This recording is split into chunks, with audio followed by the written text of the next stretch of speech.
পূর্বের ভিডিওতে আপনাকে আমি একটি কাস্টম ফ্রেম কিভাবে বানাতে হয় তা দেখিয়েছিলাম, কিন্তু আজকের ভিডিওতে আমি সেই জিনিসটা দেখাবো না। আজকের ভিডিওতে আমি দেখাবো যে কাস্টম ফ্রেমটা আপনাকে মুভ করবেন কিভাবে।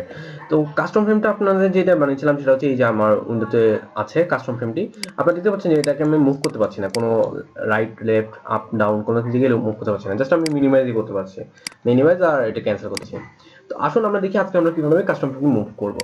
তো মুভ করার আগে আমি এখানে একটু যে ডিটেলটা অ্যাড করতে ভুলে গেছি, সেটা হচ্ছে একটি টাইটেল অ্যাড করতে ভুলে গেছি। আপনারা দেখতে পাচ্ছেন যে এখানে কোনো টাইটেল বার নেই।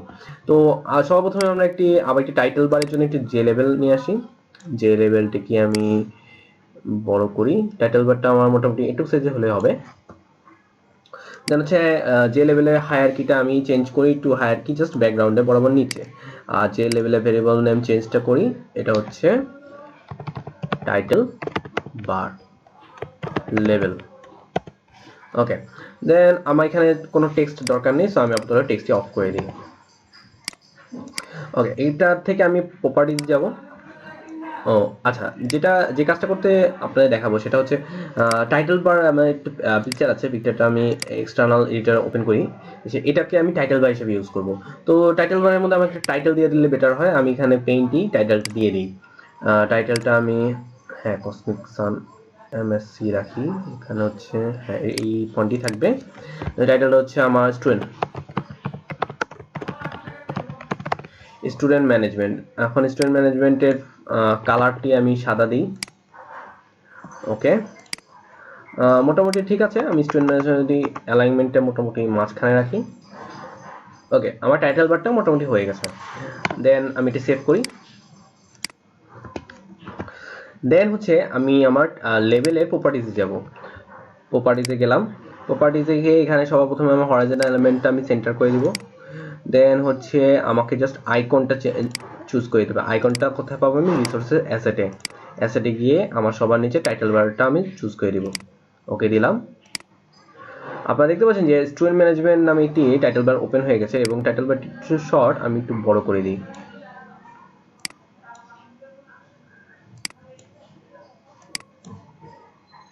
এখন দেখতে ঠিক আছে। আমার মেবি লেখাটা একটু ভুল হয়েছিল, প্রবলেম হবে না। আমি টাইটেল বারটা এইভাবে রাখি। অনেক বাজে একটি টাইটেল বার আর বাজে একটি ডিজাইন। আপনারা দেখতে পাচ্ছেন যে আমি আমার স্টুডেন্ট ফ্রেমটি ডিজাইন করেছি। এখন হচ্ছে আমাকে করতে হবে, আমাকে মুভ করতে হবে। তো মুভ করার জন্য আমি আমার এই টাইটেল বারের এক ইভেন্টে যাব। ইভেন্টে গিয়ে আপনারা দেখতে পাচ্ছেন যেখানে মাউস মোশন ইভেন্ট আছে। মাউস মোশন ইভেন্টে বলে মাউস ড্র্যাগ ইভেন্টে আমি যাব। মাউস ড্র্যাগ ইভেন্টে গেলাম। মাউস ড্র্যাগ ইভেন্টের মধ্যে আমাকে জাস্ট দুটি জিনিস কল করতে হবে। সর্বপ্রথমে আমি একটি ইন্টিজার ভ্যারিয়েবল নিই, integer x variable. X equal to আমি নেই evt dot get x on screen. আপনারা দেখতে পাচ্ছেন যে আচ্ছা আমি এখানে ইভিটি জায়গায় ইএক্সটি দিয়েছি, এই জন্য সমস্যা হচ্ছিল। Evt x on screen, then হচ্ছে integer y evt dot get y on screen. Okay, এখানে এক্স ওয়াই ভেরিয়েবল পেয়ে গেলাম, মানে আমার মাউস ড্র্যাগ পজিশনগুলো আমি পেয়ে গেলাম। জাস্ট পজিশনগুলোকে আমি সেট লোকেশন।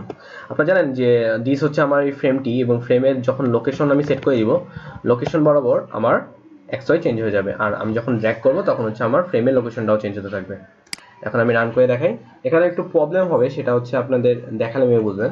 আমি যখন ড্র্যাগ করবো দেখবেন আমার ড্র্যাগিংটি একটু সমস্যা হচ্ছে। দেখেন আমি যখন এখানে প্রেস করে ড্র্যাগ করি, আমার দেখছেন মাউস পজিশন যেখানে আছে আমার ফ্রেমের পজিশনটা ওই পাশে চলে আসছে। আমার ফ্রেমের জাস্ট কর্নার পজিশন ধরে আমি ড্র্যাগ করতে পারতেছি। আবার দেখাই, দেখতে পাচ্ছেন যে মাঝখানে ড্র্যাগ করলেও আমার ফ্রেমে কর্নার চলে আসে। তো এই জিনিসটা আমি সলভ করবো কিভাবে? এই জিনিসটা সলভ করার জন্য আমাকে আবার যেতে হবে, এখানে গিয়ে আমার ইভেন্টে যাব। ইভেন্টে গিয়ে আমার মাউস ক্লিকটে যাব।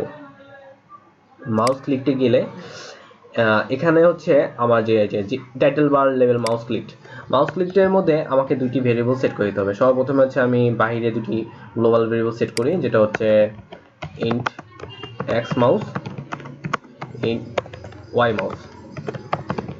এক্স মাউস আর ওয়াই মাউস এই দুটি ভেরিয়েবল আমি যখন মাউস প্রেস করব তখন হচ্ছে সেট করে দেব। আর তখন জাস্ট সেট লোকেশন থেকে ওই জিনিসটা বিয়োগ করে দেব। তো x mouse equal evt dot getx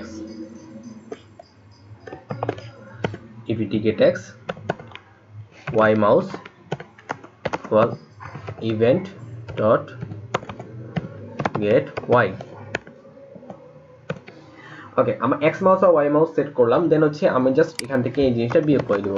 তার মানে কি হচ্ছে, আমি আমার মাউস পজিশনটা বের করছি এবং মাউস পজিশনটা ওইটা থেকে বিয়োগ করে দিয়েছে, তার ফলে আমার লোকেশনটা ওই বরাবরই সেট থাকবে y মাউস।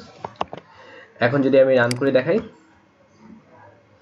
আপনারা দেখতে আচ্ছা আমার এখানে একটু সমস্যা হচ্ছে, যেটা হচ্ছে আমার এখনো প্রবলেমটা সলভ হয়নি। প্রবলেমটা সলভ হয়নি কেন? কারণ টাইটেল বার মাউস প্রেসড না, মেবি টাইটেল বার অন্য কিছু হবে। Mouse motion, mouse move, enter, ও আচ্ছা মাউস ক্লিকড হবে না, মাউস প্রেসড হবে। আমি মাউস ক্লিকটা দিয়ে দিয়েছি, তো আমি এই জিনিসটা কপি পেস্ট করে এখানে নিয়ে আসি। মাউস প্রেসড হবে,